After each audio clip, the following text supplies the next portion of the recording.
Chaque jour, nous faisons des plans. Nous dessinons dans notre esprit la vie idéale. Un travail stable, une famille heureuse, des projets qui se réalisent comme prévu. Mais dis-moi, as-tu remarqué que la vie ne suit presque jamais le plan que nous avons tracé? Tu as sûrement déjà ressenti cette frustration. Tu te lèves avec un rêve, mais tu te couches avec un poids, échec, imprévu, des obstacles qui semblent venir de nulle part.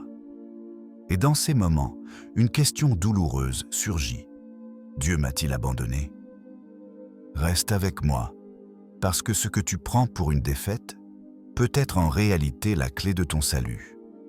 Je vais te raconter une histoire simple, mais puissante. Elle pourrait bien changer ta manière de voir tes propres épreuves. Il était une fois, en pleine mer, un navire pris dans une tempête monstrueuse. Les vagues frappaient comme des montagnes vivantes, le vent hurlait comme une bête sauvage. En quelques instants, le navire se brisa, englouti par les eaux.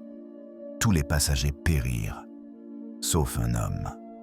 Par miracle, il survécut. Après avoir lutté des heures contre les vagues, il fut rejeté sur une île déserte. Quand il ouvrit les yeux, il était seul, complètement seul. Pas de maison, pas de vivres, pas de voix humaine. Juste le sable, l'océan et son désespoir. Imagine un instant, toi, perdu sur une île sans aucun secours. Quelle serait ta première réaction? Comme lui, tu lèverais sûrement les yeux au ciel et tu supplierais « Seigneur, sauve-moi, envoie quelqu'un, ne m'abandonne pas ». Il pria ainsi, chaque matin, chaque soir, espérant voir apparaître un bateau au loin. Mais les jours passaient. Rien. Aucun signe. Alors il finit par accepter sa situation. Pour survivre, il ramassa du bois, de l'herbe, des restes du navire brisé. Petit à petit, il construisit une cabane. Pas grand-chose, 4 murs de fortune, un toit fragile. Mais pour lui, c'était devenu un abri, une maison, un symbole d'espoir. Il vivait de poissons et de noix de coco. Ses nuits étaient froides et ses journées longues, mais il se disait « Au moins, j'ai ça. Au moins, j'ai ce refuge. » Toi aussi, dans ta vie, tu t'accroches peut-être à de petites choses, un emploi modeste, une relation fragile, un rêve imparfait. Ce n'est pas idéal, mais c'est ton abri.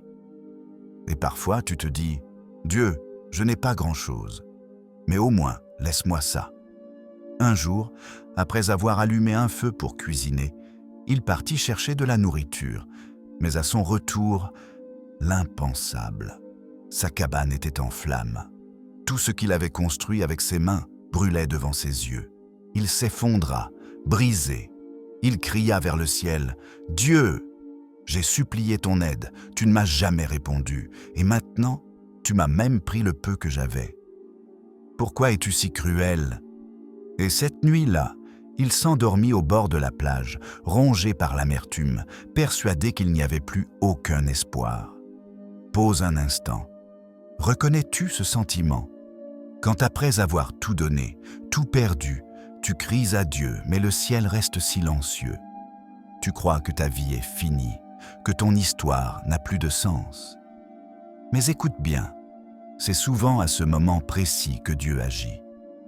Le lendemain matin, il fut réveillé par un bruit étrange, des voix, des cris, le grondement d'un navire qui approchait.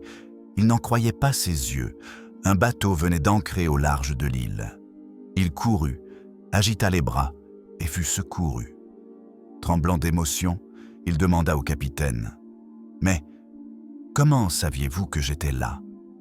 Et le capitaine répondit « Nous avons vu le signal de feu qui s'élevait de votre île. » Le feu, ce même feu qui avait détruit son refuge, ce même feu qu'il avait maudit, c'était en réalité le signal que Dieu avait utilisé pour l'envoyer sauveur.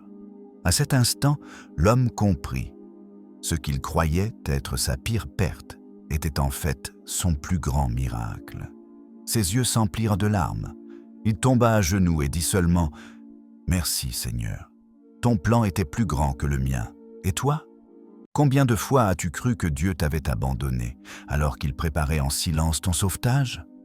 Peut-être qu'aujourd'hui tu es face à une perte, une rupture, une humiliation, une défaite.